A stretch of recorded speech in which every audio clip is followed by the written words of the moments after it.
to start working backwards, whether they like it or not. And they're going to say, this is not the America I used to know. I don't have any civil rights, I don't have a job, I don't have this and this and that. And it's all going to come back to 9/11.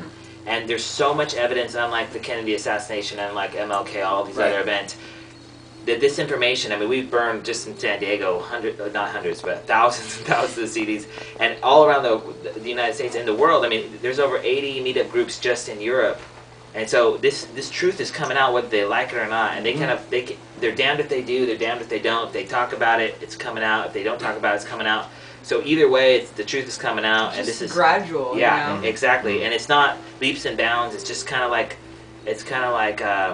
like they like to say, incrementalized. You know, it's just kind of coming out like step by step. And so I just be ready for more people to be receptive. That's all I gotta say. See, that's the thing, man. It's a natural growing organism at this point. It's not like 9/11 truth is going to stop growing and then one day that's it. There's no more people to convince. Game over. Everyone knows. I mean, every single day there's someone else who fucking sees Press for Truth, Richard Gage, Loose Change, whatever.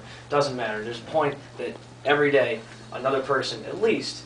And I mean, one person, I guarantee it's way more than that. It's only growing stronger. The fact is, the movement continues to grow, and some people say, well, it's lost steam. Maybe it hasn't lost steam, it's just spread out a lot more. And like, it's just that we can't see the results. Like, and that's the thing, but they're not instantaneous. Exactly, the results aren't coming. It's not a big hit, or it's not Google It's actually, it's not like a bunch of, it's not a bunch of small victories in a row. It's more like big victories, like Jesse Ventura coming out, that's other huge. people coming out. So I mean, really. And again, when it comes down to a new investigation, I guess what we really have to ask is, you know, again, we've been asking for a new investigation for a long time. Ultimately, the outcome is, of course, accountability. We want to figure out exactly how it happened and by whom. That's what it comes down to. So here's the unfortunate reality of that situation. We are going to need access to information. And the problem is how much of that information hasn't already been destroyed or hidden somewhere where we'll never see it again.